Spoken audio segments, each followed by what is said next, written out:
ఇదే రమేష్ చంద్ర అడిగితే ఏం చెప్పాడు, నిజంగా ఇలాంటి ఆన్సర్లు అలా చెప్తారా అనిపిస్తుంది. ఏమండి ఇప్పుడు ఇలా జరిగింది కదా, ఏంటంటే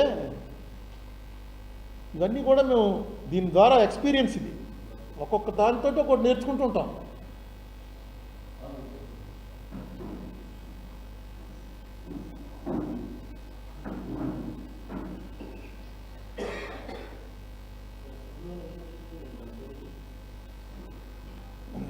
ప్రభుత్వానికి ఈ డయాఫ్రమ్ వాళ్ళది కొట్టుకుపోవడం దీనివల్ల ప్రభుత్వానికి అర్థమైంది ఏంటంటే,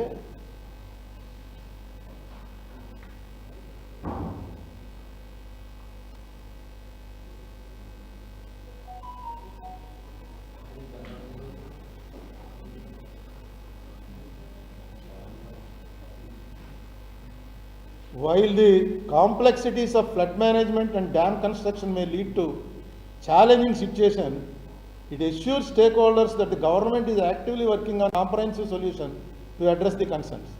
This includes ongoing assessments, stakeholder engagement, and adherence of regulatory framework to the safety and security of all affected communities. In conclusion, the challenges highlighted in the complaint, the government is dedicated to resolving these issues through continuous improvement and collaboration with all the relevant authorities. ఇలాంటి వచ్చినప్పుడే ఇలాంటి challenge వస్తుంది. ఇలాంటి challenge వచ్చినప్పుడే ఇది ఎలా చేయాలనేటువంటి అనుభవం పెరుగుతుంది. అంటే డయాఫ్రమ్ వాళ్ళు కొట్టుకుపోయింది, ఇదో ఛాలెంజ్, ఇక్కడి నుంచి దీన్ని పట్టుకుని ఇంక నేర్చుకుంటాం. ఓహో, డయాఫ్రమ్ వాళ్ళు ఇలా కొట్టుకుపోతుంది అనమాట, దీన్ని ఇలా చేస్తాం, ఎలా ఇక ముందు ముందు ఎలా చేయాలన్నది మేము తీసుకుంటాం. ఇది మనం చెప్పేది, ఇంజనీర్లు చెప్పేది కాదు. దానికి ఏదో కారణం ఉండాలి. ఏ కారణం లేకపోతే it's a total technical failure. ఏగా ఎందుకు పోయిందో మాకు తెలియదండి అన్నారనుకోండి, టోటల్ టెక్నికల్ ఫెయిల్యూరు.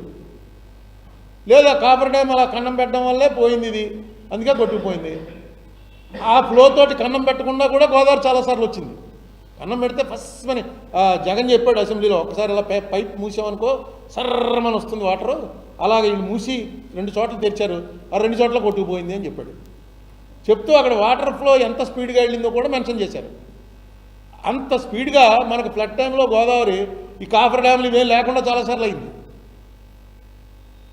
అంటే ఎప్పుడైనా గోదావరి అదే స్పీడ్తో వస్తే ప్రమాదం ఉంది. ఆ ప్రమాదాన్ని ఎలా అరెస్ట్ చేస్తారు? ఎందుకంటే ఆ ప్రమాదంతో అడగటానికి మనం ఎవరు ఉన్నాం. ఆ ప్రమాదం వస్తే అడగటానికి మనం ఎవరు మిగలం. అంత పెద్ద హ్యూజ్ బిగ్ ప్రాజెక్ట్ ఇది.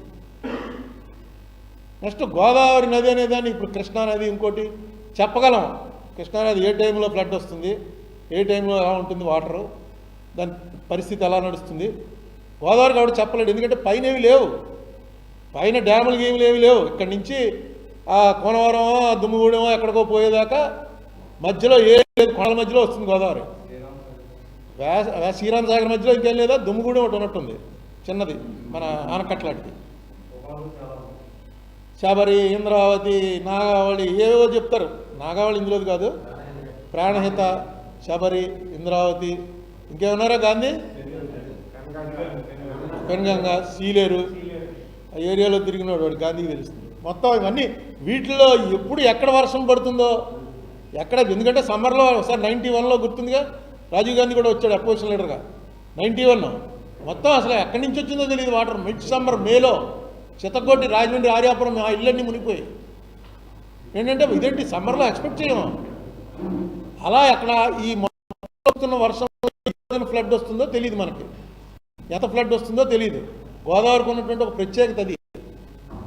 ఈ గోదావరి నది మీద ఇంత పెద్దది చేశారు, చాలా గొప్ప విషయం. ఆ టేకప్ చేసినటువంటి దాన్ని సక్సెస్ఫుల్గా చేయడానికి మామూలుగా మిగతా చోట్ల కట్టినట్టు ఏదో పడవ మీద అలా వెళ్ళినట్టు, లేదా రాజమండ్రిలో లాంచ్ ఎక్కి కొవ్వూరు వెళ్ళినట్టు కాదు. ఇది ఒక పెద్ద సముద్రంలో తెప్పేసుకుని వెళ్ళినట్టు. మనకి ఇక్కడ తెప్పలేసి తిరుగుతుంటారు, అలాంటి తెప్పేసుకుని సముద్రంలో దిగాం. ఏవో ఉన్నాయి, ఆ తెప్పకి ఆక్సిజన్ ఉందనో లేకపోతే ఆ తెప్ప మునగదనో ఏవో తయారు చేసుకుని దిగాం. ఎక్కడికక్కడ దాన్ని చెక్ చేసుకుంటూ వెళ్ళాలి. దీన్ని కూడా మామూలు దానిలాగా వదిలేసి, ఎందుకంటే నేను 2-3 ఇంజనీర్లను అడిగాను, నాకు పరిచయం ఉన్న ఇంజనీర్ని, అందులో పనిచేస్తున్న వాళ్ళని. అంటే వాళ్ళు నవ్వుతారు, అంటే వాళ్ళకి తెలుసు ఏం జరుగుతుందో. చిన్న నవ్వు నవ్వి సరేనండి మీకు చెప్పడం మా వల్ల కాదండి అని. ఎవరినన్నా కొంచెం దీన్ని హైలైట్ చేస్తే కూర్చుని మాట్లాడదాం మనం, ధవళేశ్వరంలోనో రాజమండ్రిలోనో ఎక్కడో చోట మీటింగ్ పెట్టి పిలవమనండి. పోలవరం మీద ఒకసారి ఇంత పూర్వం శ్వేతపత్రాలు ప్రకటిస్తూనే ఉండేవారు చంద్రబాబు నాయుడు గారు. ఈసారి ఎందుకో శ్వేతపత్రాల జోలికి వెళ్ళట్లేదు. దాని మీద ఒక శ్వేతపత్రం ముందు ప్రకటించండి, ఏ రిపోర్ట్లో ఏమొచ్చిందో చెప్పానండి. అది మాకు చాలా పోలవరం జిల్లా గురించే పోలవరం వాళ్ళు అందరూ వచ్చి కూర్చున్నారు. పోలవరం జిల్లా ఇస్తామని అక్కడ అనౌన్స్ చేసిన వీడియోలు అన్నీ మీరు కూడా చూశారు. పవన్ కళ్యాణ్ గారు వెళ్ళి ఆయన కూడా చేశారు. పోలవరం ఇమీడియట్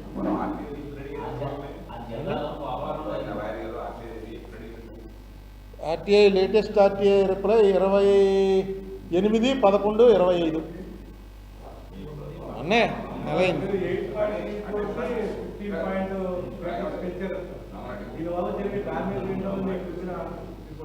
ఇప్పుడు మనం రోడ్డు నువ్వు ఇల్లు కట్టుకుంటున్నావు, రోడ్డు ఉంది, రోడ్డు పక్కన నువ్వు ఇల్లు కట్టుకుంటున్నావు.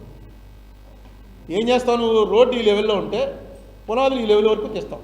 రోడ్డు కన్నా లోపలికి వెళ్తావుగా, ఆ లోపలికి వెళ్ళి ఎంత లోపలికి వెళ్తే పునాదులు అంత గట్టిగా ఉంటాయి. నువ్వు అలా కాకుండా రోడ్డు లెవెల్కే వచ్చి మట్టేసి చట్టరేసి ఈ చట్టు మీద నుంచి నేను ఇల్లు కట్టుకుంటానన్నావు అనుకో, పిల్లర్స్ వేసి, అది ఆగుతుందా? స్ట్రాంగ్ ఉండదు. ఆ టైంకి ఏమో ఆగుతుందేమో కాసేపు, కానీ రోడ్డు లెవెల్ కన్నా ఎప్పుడు లోపలికే వెళ్తాం మనం. పునాదులు అక్కడి నుంచి స్టార్ట్ చేస్తాం కన్స్ట్రక్షన్. ఇక్కడ కూడా గోదావరి బెడ్ లెవెల్ కన్నా 8.3 మీటర్లు సీ లెవెల్తో టాలీ చేసుకుని ఏదో వాళ్ళు ఒక అవగాహనకు వచ్చారు. అక్కడ కూడా కింద పూర్తిగా ఇసుకేసేస్తారు, ఇసుకతో నింపేసి ఆ గ్యాప్, దాని మీద 8.3 మీటర్స్ స్టార్ట్ చేస్తారు. ఇప్పుడు ఇలాంటివి వర్కుల్లో మనకి ఎంతవరకు తెలుసు? ఊరిగా పోలవరం కడితే ఇదంతా చాలా సుభిక్షం అవుతుంది, కరెంట్ వస్తుంది, పైన వేసుకుని వెళ్ళచ్చు. ఆ పోలవరం ఏరియాలో ఇగో ఈ రమేష్ అడిగాడు, పోలవరం ఏరియాలో ఇండస్ట్రియల్ హబ్ పెట్టాలి. ఇండస్ట్రియల్ హబ్ పెట్టాలంటే రిప్లై ఏమి ఇచ్చారంటే ఆల్రెడీ అక్కడ 30 ఎకరాలు కేటాయించాను దీనికోసం ఏదో పెట్టాను. 30 ఎకరాల్లో ఇండస్ట్రియల్ హబ్ ఏంటండి? ఇది చాలా పెద్దది పెట్టాలి. అతను అలా నేను రాస్తూనే ఉంటాడు, రాసినవన్నీ నాకు పంపిస్తుంటాడు. నిజమే, పోలవరం ఏరియాని చంద్రబాబు నాయుడు గారు చెప్పిన దాంట్లో 10% డెవలప్ చేసిన పోలవరం వాళ్ళు ఎవడో కూడా ఇదేటో ఈ ప్రాజెక్టు మమ్మల్ని ముంచేసిందనో మా దైనందిన జీవితాలు దెబ్బతిన్నాయనో ఎవ్వరూ ఆడవారు. ఎప్పుడు కూడా అగ్రాయుడు పార్టీ అంటూ మిగలకూడదు ఇలాంటి ప్రాజెక్టులో, అందరినీ సాటిస్ఫై చేయాలి. అందుకే మన రాజశేఖర రెడ్డి ఏం చేశాడు? రూపాయి దానికి 10 రూపాయలు ప్రాజెక్ట్ కాస్ట్లో పెట్టేశాడు. అంటే ఖచ్చితంగా ఇంకా అది మార్చడానికి వీలు ఉండదు. ఏమైంది? వాడు పొలం ఇచ్చేస్తున్నాడు, రూపాయికి 5 రూపాయలు ఏమైంది? ఒకసారి కదా ఇచ్చేది, ఏదో ఒకటి చేసుకుంటాడు, ఇంకో చోట పొలం కొనుక్కుంటాడు. ఈ గొడవలన్నీ పెట్టకండి. అడిగింది అంత 100% ఇవ్వచ్చండి రూల్ ప్రకారం అని. ఇంకా నాకేమన్నా పవర్స్ ఉన్నాయా? నేనేమన్నా 50 పెంచచ్చా? ఎంత పెంచగలిగితే అంత పెంచండి. వాడు భూమి ఇచ్చేసి అక్కడి నుంచి తాతదండ్రుల నుంచి ఉన్నవాడు అక్కడి నుంచి పోతుంటే వాడితో బేరాలేంటి మనం అనేది రాజశేఖర రెడ్డి పాలసీ తీసుకున్నాడు. అదే దాంట్లోకి వస్తున్నాడు అసలు.